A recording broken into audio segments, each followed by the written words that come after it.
Hello Magic players, and welcome to your Throne of Eldraine pre-release. I'm Nelson. I'm Serge. We're going to talk about the mechanics you'll be seeing today. Adventure cards are an interesting new mechanic that are going to offer players a lot of flexibility. Run them out as a creature, or use the adventure mode to get extra value, and also run them out as a creature. Here's how they work.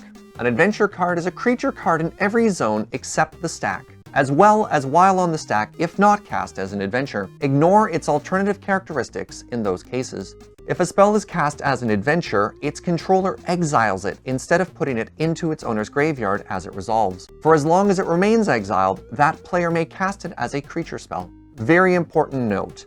If an adventure spell leaves the stack in any way other than resolving, for example being countered or failing to resolve because its targets have all become illegal, it will not go into exile and you won't be able to cast it as a creature later. When casting a spell as an adventure, use the alternative characteristics and ignore all of the card's normal characteristics. The spell's color, mana cost, converted mana cost, and so on are determined by only those alternative characteristics. If the spell leaves the stack, it immediately resumes using its normal characteristics. Here are some notes on adventure. If an adventure card ends up in exile for any other reason than by exiling itself while resolving, it won't give you permission to cast it as a creature spell.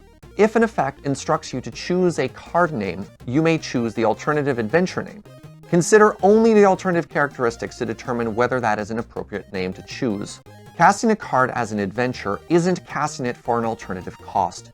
Effects that allow you to cast a spell for an alternative cost or without paying its mana cost may allow you to apply those to the adventure. How much do you love your favorite color? Well, Adamant is going to give you a chance to prove it. You'll be rewarded for your exceptional dedication if you spend 3 or more mana of the same color to cast a spell.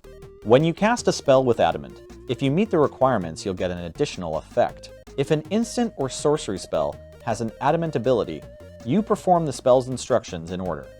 You don't perform the Adamant instruction before the spell resolves, or before any other effects printed above it. If an effect allows you to cast a spell without paying its mana cost, you can't choose to cast it and pay, unless another rule or effect allows you to cast that spell for a cost. Similarly, you can't waive a cost reduction unless that effect says you may. Adamant effects check what mana was actually spent to cast a spell.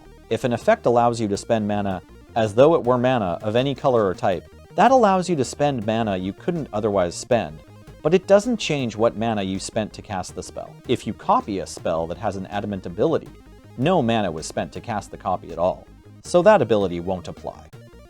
Hungry? Yeah, me too. Well, we're in luck because now there's food in Magic.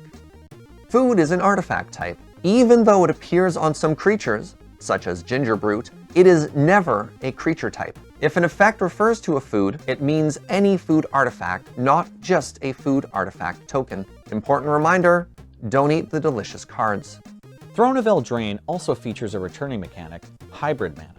If you played during the Guilds of Ravnica block, you should be fairly familiar with this, but let's cover it just in case. As you cast a spell or activate an activated ability with hybrid mana symbols in its cost, you choose which color of mana you will spend for each hybrid mana symbol. For example, if a card has blue/white hybrid, you may choose to pay either blue or white to cast that spell. Each 2-color hybrid symbol adds 1 to a card's converted mana cost. A card with hybrid mana symbols in its mana cost is each color that appears in its mana cost, regardless of what mana was spent to cast it. And that's it, we've covered all the mechanics. To all the players in today's event, good luck and have fun.